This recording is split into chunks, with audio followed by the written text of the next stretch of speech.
All right, so if you recall the other day when we started this chapter, I said that if you needed to win, this is the chapter, right? Well, today is the hardest topic of this chapter. So if I was you, I would make sure you give me your undivided. We're going to walk through this stuff. I will give you some time at the end to work. I wonder, I don't know if any of you are winners today or not. I don't remember. Anyway, alrighty, so it is 2:16 today.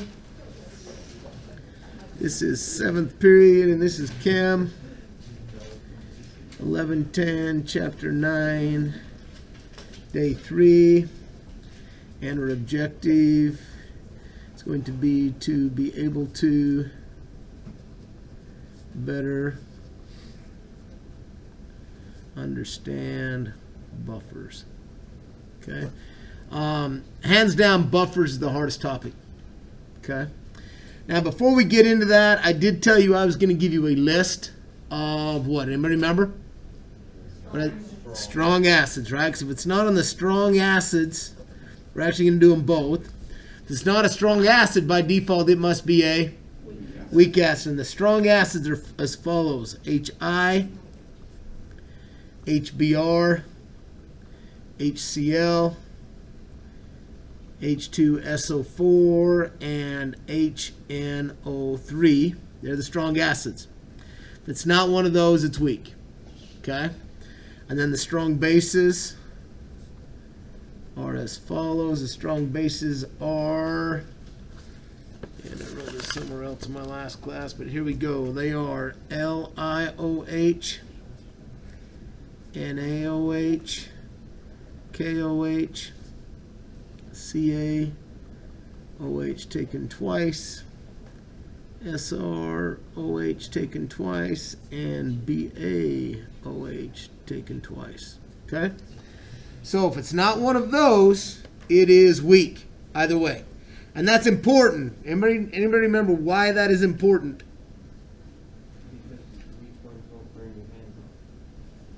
Say that again. Weak acids won't burn your hands off. You got to say that one more time. Okay. Weak acids won't burn your hands off? No.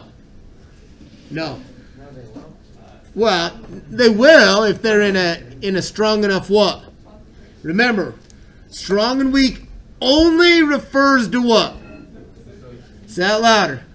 The dissociation. What you're referring to really is based on concentration. And remember, they are two different things. Okay? These simply mean that if I put these in water, they will do what? They will 100% dissociate. So when I put hydroiodic water or acid in water, will there be any HIs left? No, it will be 100% H positives, 100% I negatives. There will be nothing left together. Does that make sense? A little different. All righty. Now, just know them. Write them down, whatever you got to do. Okay, now, buffers. Anybody know what a buffer does? Yo, Evans.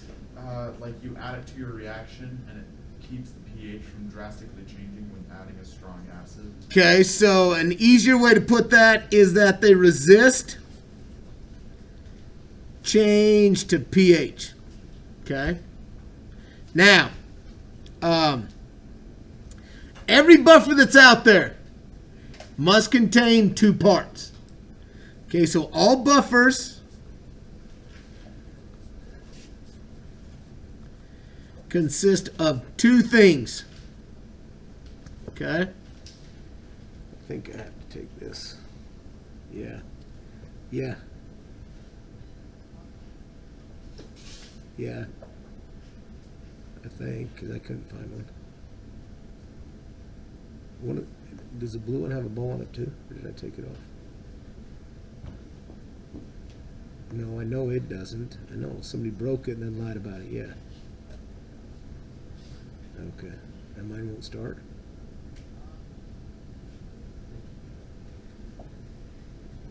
Just go get the charger and plug it in. Okay, love you, bud. Sorry, that's my child. Teenagers. Totaled my car this weekend, by the way. It really pissed me off. Yeah. Alrighty, now, all buffers must consist of two things. Okay, and those two things are a weak acid and the salt of its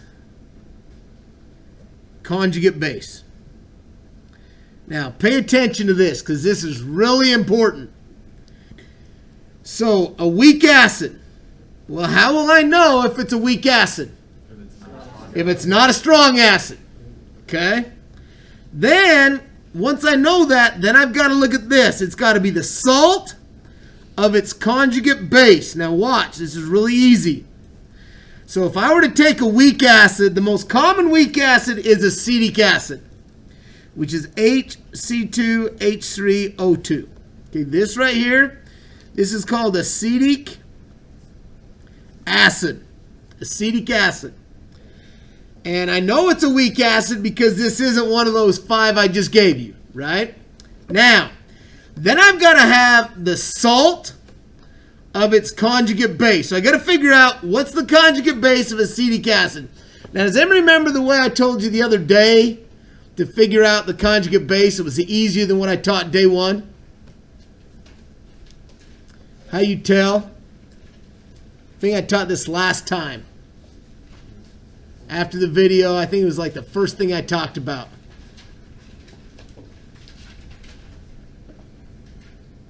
Nobody?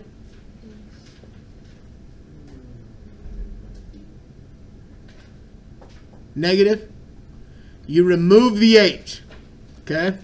So if this is my acid, the conjugate base of this acid is just what I have after I've removed that H that's where? Out in front, right? So what would the conjugate base of this acid be? Yeah, so C2H3O2 negative is the conjugate base, right? But I need a salt of its conjugate base. When they use the term a salt, or in this case the salt, they're not talking about what? NaCl. What did it mean to be a salt? Anybody remember? An ionic compound. So I just got to find something I can combine with this. The easiest thing to combine with something that's a 1 negative is what? A 1 positive. The easiest 1 positive that we're all familiar with is? Nope. No, because if I do the hydrogen, it's already back to where it was. It is Na. And this is NaC2H3O2. And this is called sodium acetate. Okay? So, this is my weak acid. This is my weak acid. This is my salt of its conjugate base. Okay? Now, this is the hardest thing to understand is what I'm going to show you right now. Okay? And this is literally how buffers work. So, when I put these two things in there, okay? And let's say I'm going to put 3 of each. Put 3 of each into this beaker. Okay? So when I put 3 of my acids in there, because it's weak, I know it's only going to do what? Partially dissociate. So because I'm doing 3, let's say I go 2 do, 1 doesn't, right? So out of those 3, 1 of them is going to stay together, right? Because it's weak. The other 2 are going to split up.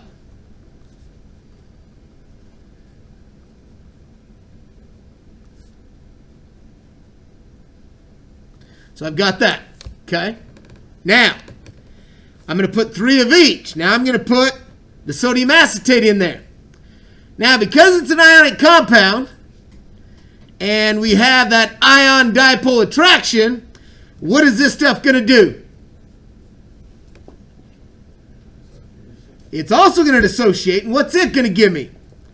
I'm putting 3 in there, so it's going to give me 3 Na positives, right? And it's also going to give me 3 C2H3O2 negatives.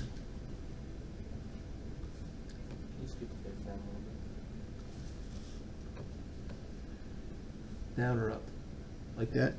Okay. Now, so floating around inside my beaker, I have all of these ions. Okay? One of my weak acid particles stays together, but most of them are into their ions, right?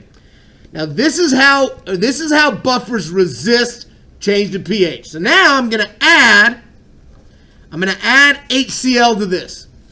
Okay? Now, HCl is a what? It's a strong acid. So no matter what, it's going to do what? It's going to dissociate. So I'm going to add, let's say I'm going to add 3 of these. I'm going to add 3 of these. So floating around now, I'm going to have 3 additional H positives, right? And 3 Cl negatives, right? Now, this is what happens. As I add them, this H positive is going to bump into this acetate ion. And because some of it likes to stay together, they will actually do what? Bond. And this will turn into C2H3O2. Okay? Which means now that H positive can't go and do what? Yeah, it can't go and wreck things, right? So it takes it out of solution, basically. So now instead of that H positive changing the pH, it bonds to this. Those will do it. And any time one of those free H positives runs into that, it'll do that. So that one will do that. Those two will get together, right? And I'd have like those two get together and those two get together. What happens as they do that, that's how they resist change to pH. Now, what would happen if I added one more? One more HCl. Now it's going to change because there's no what? There's no acetate left to buffer that solution.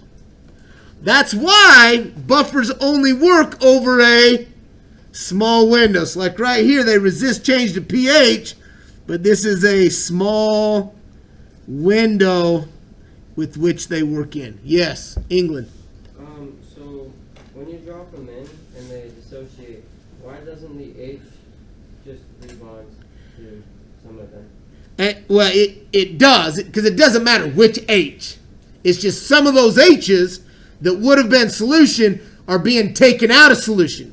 And as long as that H is bonded to that acetate, it can't go out and do damage. Which is why That- you add your sodium acetate so you have more of this. Exactly, because you're adding this salt, which allows it to absorb those H's, which is what gives you that buffering effect.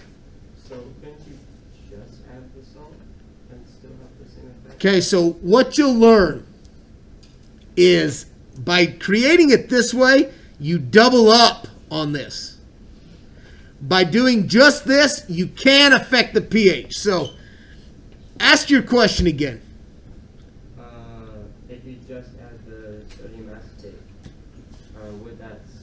wouldn't that be better since there's less H's in the solution? Okay, let's look at that. Let's say I just add. So let's say I just add my NaC2H3O2. That's all I'm putting in my water. So inside this beaker now, all I have floating around is Na positive and C2H3O2 negatives, right?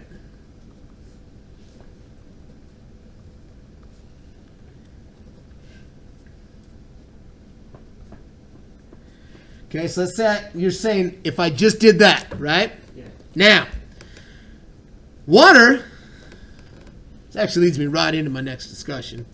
Does anybody know what water does? It does do that, but it does something else. Say that louder. Water will auto-ionize. Does anybody know what that means? Yo.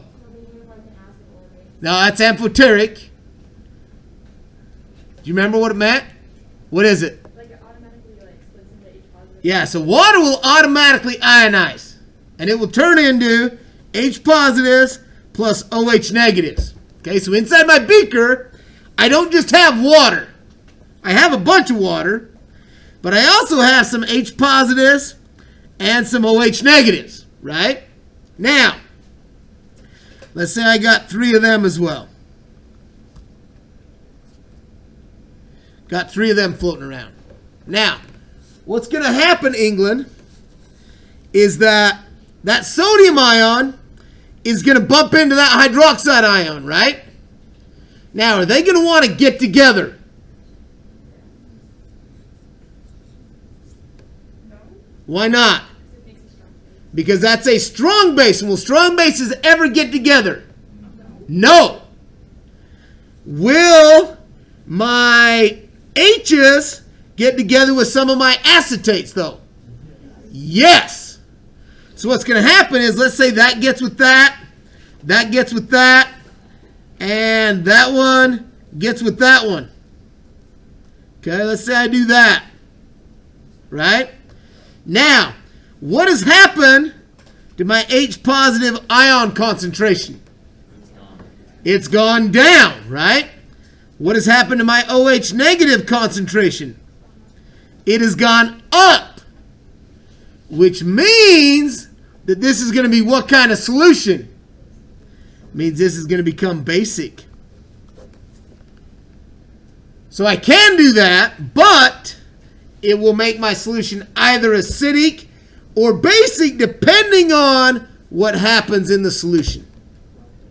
Okay, and what you'll notice is if you add the conjugate base of a weak acid to a solution, okay, the solution will become what? If I add the conjugate base of a weak acid, which is what this acetate is, right? Okay, what's my solution going to become? It's going to become basic. Now, conversely, if you add the what? The conjugate acid of a weak base, then the solution will become what? Become acidic. And you will always add them as a what? No, they will always be added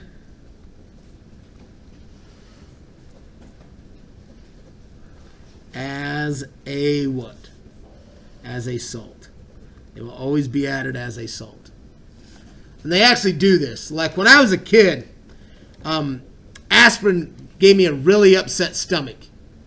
Okay, and that's always been the problem with acid, because acid is based on what's called salicylic acid, right? So you've got acid in your stomach already, right? Well, I add more acid to it, it'll upset your stomach. So I went from having a headache to now having a stomach ache, right? So actually they back in the 70s, they came out with a drug called bufferin. And what bufferin is salicylic acid combined with the salt of its conjugate base. So that now when you take it, it no longer does what? Doesn't upset your stomach because it resists that change to pH. Does that make sense? Yes? This might be a dumb question, but going back like a second ago, if there's weak acids that have two H's at the front, right? So to take those away, you'd remove both of them? No, that's a great question. So what you need to understand is, so like if I go back to that list, here's the best example of that, okay? H3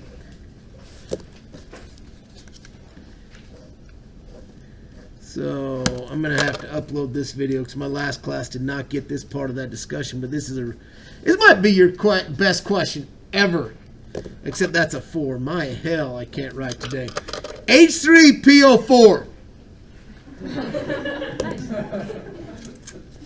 Son of a. Hey, there we go. H3PO4. This is called phosphoric acid. Now,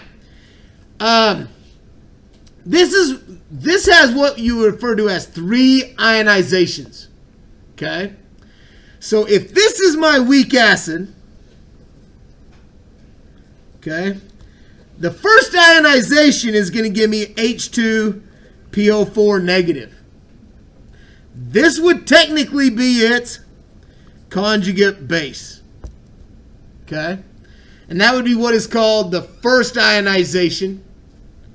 Right? And then I would take this, and it would still be a what?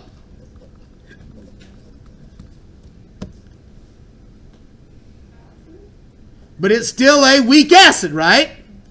Well, then I would do it again, and I would get what? HPO4 2 negative. But it's still a weak acid. And I do it again, and I get PO4 3 negative. So what you end up with is you end up with 3 different stages here. And any one of these, this is a conjugate base, that's a conjugate base, that's a conjugate base, weak acid, it's just different levels of weakness. So would you take the final conjugate base, or which one would you? It depends. It would usually be the first one, but it could be any of these could qualify. To do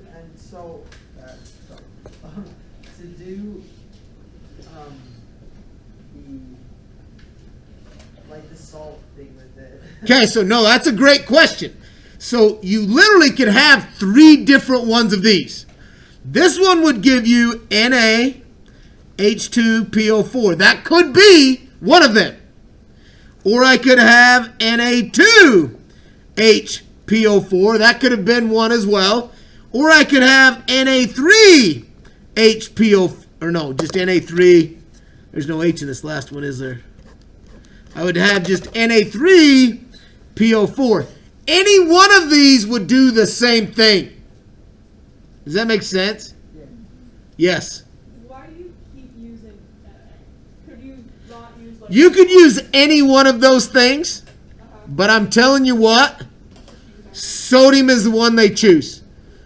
And I'm going to assume because it's the most what? Yeah, most prevalent. I mean, you think about how much salt is out there. Well, it's easy to get the sodium, so that makes it easy to use as a ion to combine with whatever you need. So yeah, you will literally not to tell you more than you need to know. Like, does anybody know what lithium is used for? Batteries. Okay, besides batteries. Ion batteries. No, nobody.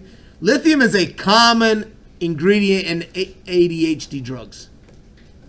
So it's one of those things that, you look at what a lithium mine. Has anybody ever looked up what lithium mines look like? You want to talk about something that destroys the environment. A lithium mine is brutal. Okay, well, I'm going to take something I've got to mine and refine like that. And it's going to go into, let's face it, everybody thinks everything needs to be green, right? So that's where most of the lithium goes, and the rest goes into drugs, right? Yet, how much sodium is just laying out in the West Desert in the form of sodium chloride? It makes it easy. It's plentiful. That's why it's the most common. Does that make sense, Higley? That's why. So like the conjugate, okay, this is another question. The conjugate base doesn't have to be like a real base. Like in this one. No, the conjugate base, and this goes back. It's easy. All I've got to do is remove an H. Whatever is left, no matter what it is my conjugate base. Because it just has to be able to. It just has to be something that is missing an H out front. Could be anything. That's why when you go back from the Arrhenius model to the Bronsted and Lowry model, the Bronsted and Lowry model took the number of bases and went, whoo, huge. Compared to the Arrhenius model, the number of bases was tiny. And it's because of that. I take an H away. Whatever is left is its conjugate base, which is still technically a base because it accepts that proton. So it's like both a base and an acid. Say it again. So like H2PO4 negative would be both a base and an acid. It can be, exactly. Yeah, that's a great point. This right here could act as a base, or it could act as an acid, depending on what you needed it to do, which is why, because it's a weak acid, it becomes a good candidate to be part of a buffer. Does that make sense? It's like, it would be easy to write this. If I went H3PO4, so this is my weak acid, what else can I write to make this work as a buffer? What would I have to put over here? H2PO4 negative. Now think about it. Would it be NaH2PO4, because this has to be a what? Salt. A salt, which means there's not going to be any what here probably. Probably no charges here. You know what I'm saying? But do you see what I'm saying? This is my weak acid. This is the salt of its what? Conjugate base. And that's what you end up with. Okay? Now, I know there's a couple of questions on this on the homework. You need to do these. So when we do answer questions on the review day, you know what the hell to ask. Okay? Alrighty. Now, from there, we have got to go on to pH. Now, so, next thing we're going to do is how to find the pH of a buffer solution. Now, I like this because it's a formula. You put the numbers in, you do the math right, you should get the right answer. So, pH is equal to the pKa plus the log of the concentration of your A negatives over your HAs. Okay? This is my base. This is my acid. Okay? Remember, because it's in brackets, that is what? Concentration. Concentration. For what we're doing, that concentration is going to be what? What would we measure our concentration in? Moles. No. I heard it. Molarity, right? It's going to be in molarities. Now, right here, pH, notice pKa. This is, pKa is the negative log of, I shouldn't put brackets around that. It's the negative log of Ka. Ka is just a constant, a value they will typically give you. And what I've noticed is they do both. They'll give you Ka and expect you to find the pKa to do this, or they'll just give you the pKa. Because as I look at this, how many variables are there technically? 3? It's technically 4, right? There's that, or that, right? Well, like any other question we've done all year, what are they going to do? They're going to give you 3 of them. Sometimes they'll give you this and expect you to do this, but still, they're going to give you 3 values. You put those 3 values in the right place and you do the math, you should get the right answer. So, for example, they're going to give you something that looks like this. Okay? Given a solution with a Ka equal to, 2.4 times 10 to the negative 5th and a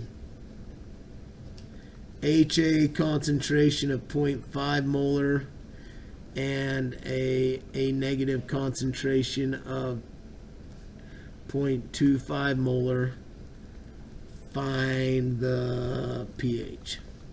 Okay? Now, all I've got to do is I've got to figure out what goes where, right?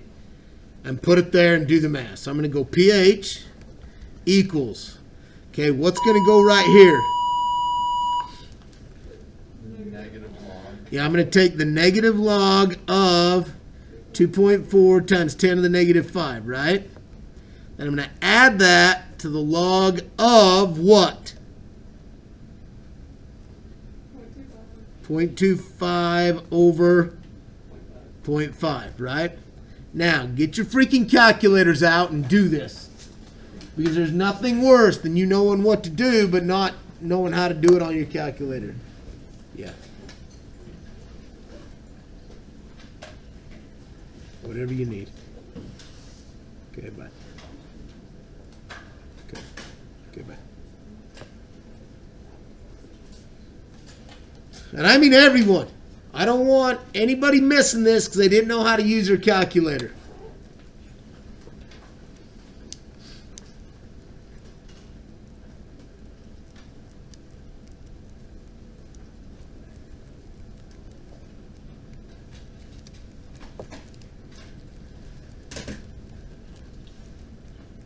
So, did anybody do this first part? Just have the answer for this. It's going to be 4 point something. 4.619. Okay, plus, did anybody do this separate? Yeah, it's negative 0.301. Negative 0.301, which is going to give me a final answer of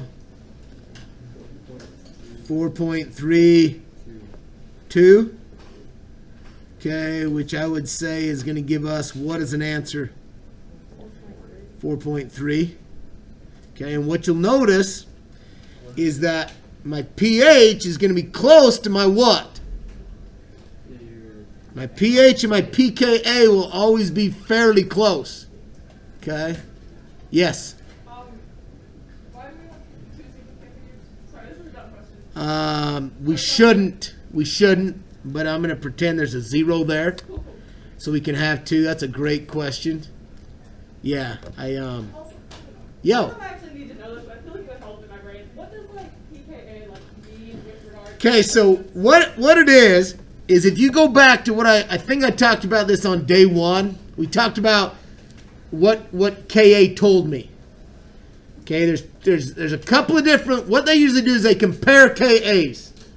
Okay, and a high Ka means what? Anybody remember? Not necessarily. Sometimes. A strong acid has a high Ka. So what do you think Ka tells me? It's a dissociation constant, right? So I have a high Ka, that means it totally dissociates. If I have a low Ka, it means it only partially dissociates, right? Which then makes sense that affects the pH. If something totally dissociates, it's going to dramatically change its pH. If it only partially dissociates, then it's going to more moderately change its pH. And that's where Ka comes in. Because if it's completely dissociates, then you have more H positive. Exactly. Yes. That's a little bit of a random question, but how do the strips, the pH strips, work? Okay, so it's based on color, and we're going to use the crap out of them. Okay, so what I've done is, if you noticed, right on the table, I peeled the stickers off and put them down. And what happens is it's kind of like, I mean, you guys don't understand film. Back in the day, you know, when you used to develop film, right? It's how it reacts, right? So what it is inside that paper has an indicator. And the more H positives, the more drastic it changes the color. And it's all based upon the color that you get out. Well, the more acidic it is, the more it changes the color, which means it's going to change the pH the most. And what you'll do is you'll simply do it, and then you'll compare it, and whatever color it's closest, you have to now make an estimate of what its pH is. You know, we used to have a really cool pH meter until, you know, they do what all teenagers do and use it as a stirring rod and then let it fall off the counter and break.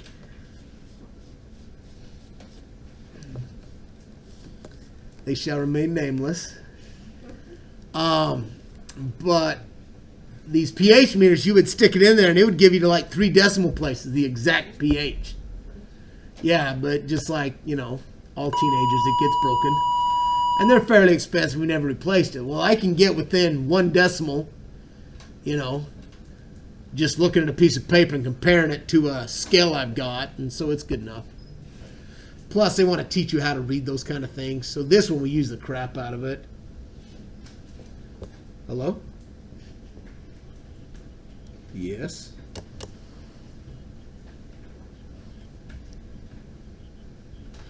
Good.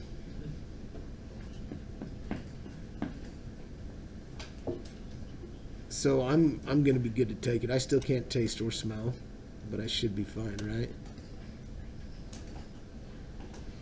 I did 3 weeks ago. Yeah, that's why. So like I literally tested positive like 3 days before I was supposed to get infused. It's like I'm 3 weeks late as it is.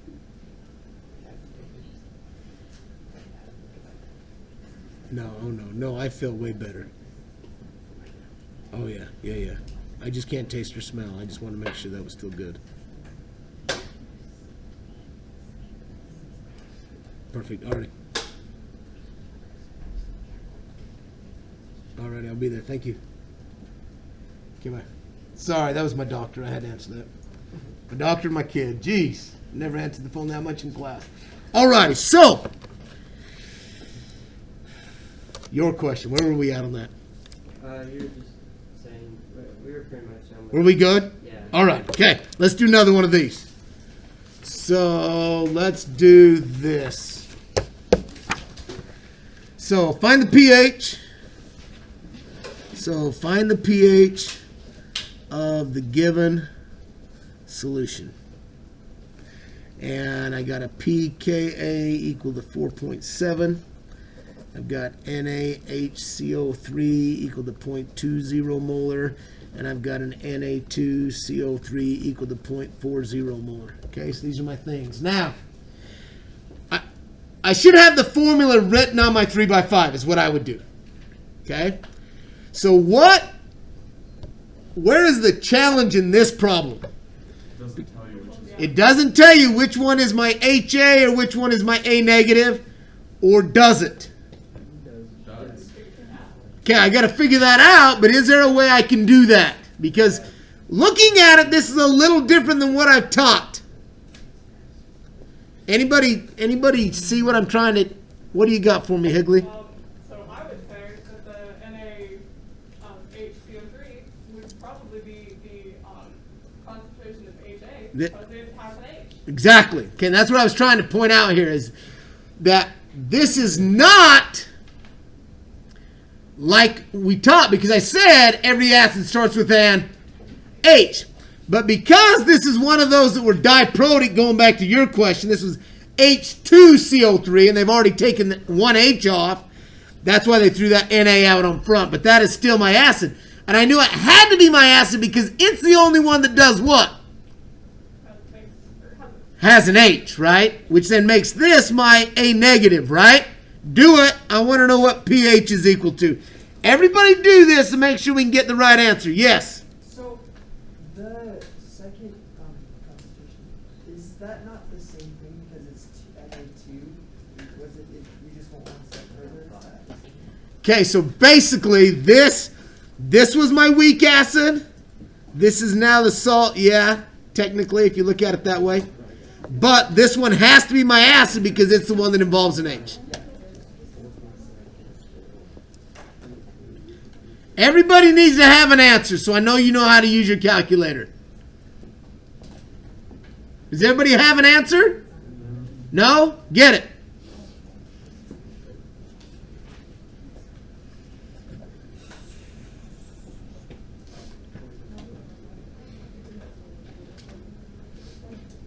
We good? Wiser, you get an answer? Yeah. What do you got? 5.0. 5.0. Everybody else get 5.0?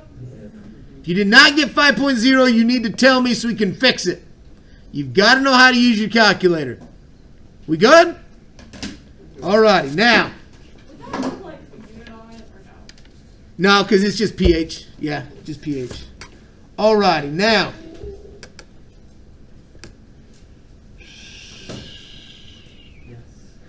Oh. Now, we have already dabbled in this, but I am going to do this question again. It's not the same, but hopefully this will make sense. So, the question says this: how to tell if a solution will be acidic or basic. Okay? When you add a salt. So this, England, is basically that question you asked earlier, right? Now, this is actually really fitting because, Price, this helps with yours as well. Okay, let me explain. We're going to add this. We're going to add Na2CO3 into this water. Okay. Now, when I put that in here, let's say I put 3 of them. I'm going to put 3 in there. What do I know this is going to do? It's going to dissociate. Now, it's going to completely dissociate, but we got to understand, what is it going to give me floating around if I put 3 of those in there? 6 Na positives and 3 CO3 negatives. Or 2 negatives, right?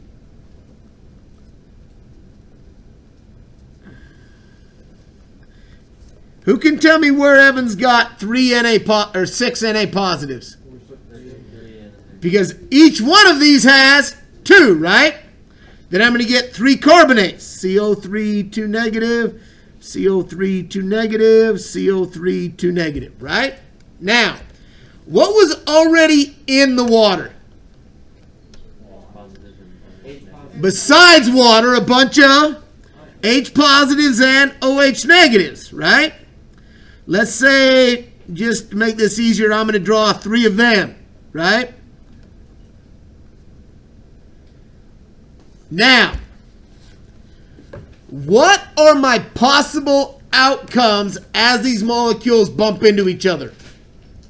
What could possibly get together? Okay, now, it doesn't necessarily even have to be 2 of them.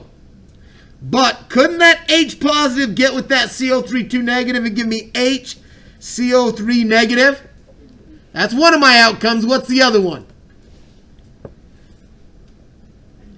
NaOH, right? These are my two possible outcomes.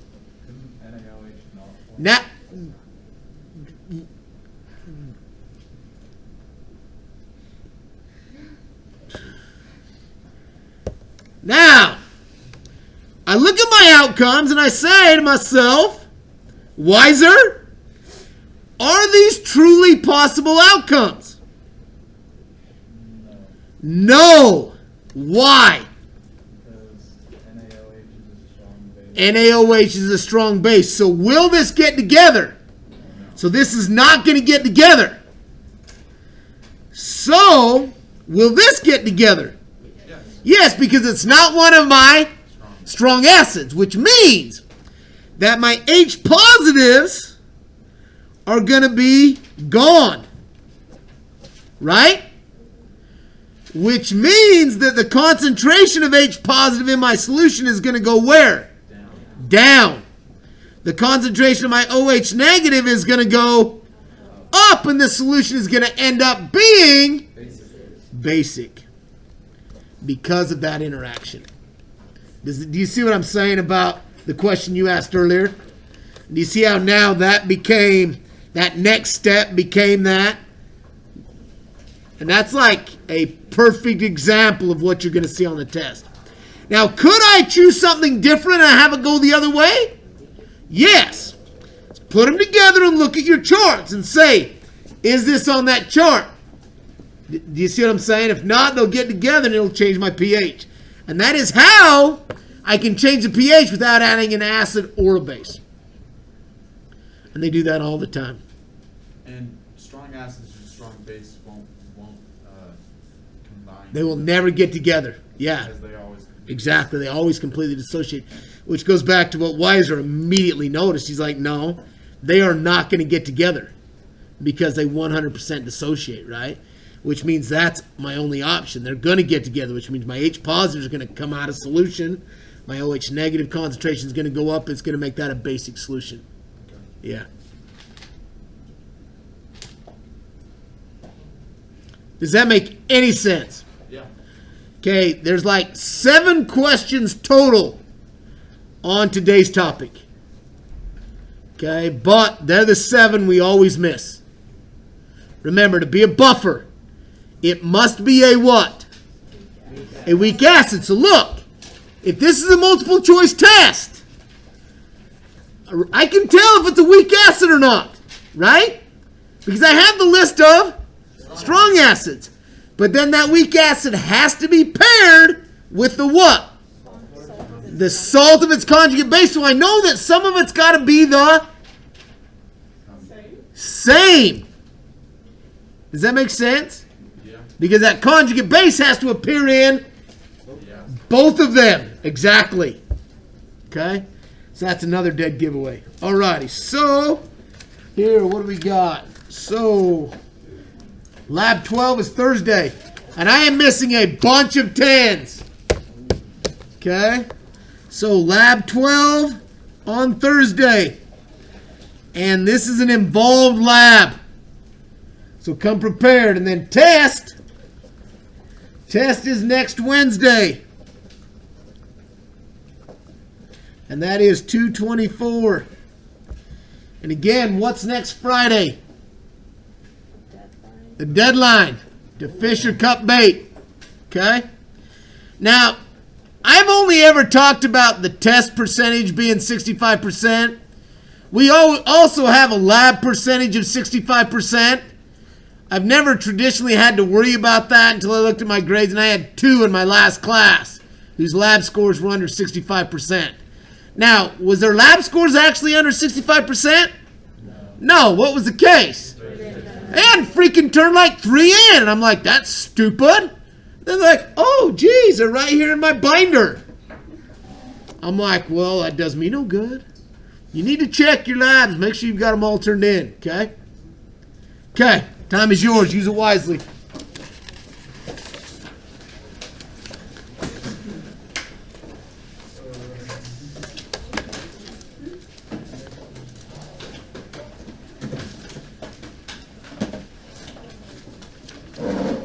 Oh, hey, look at that. Yeah, look at that. Yeah, fill out that form.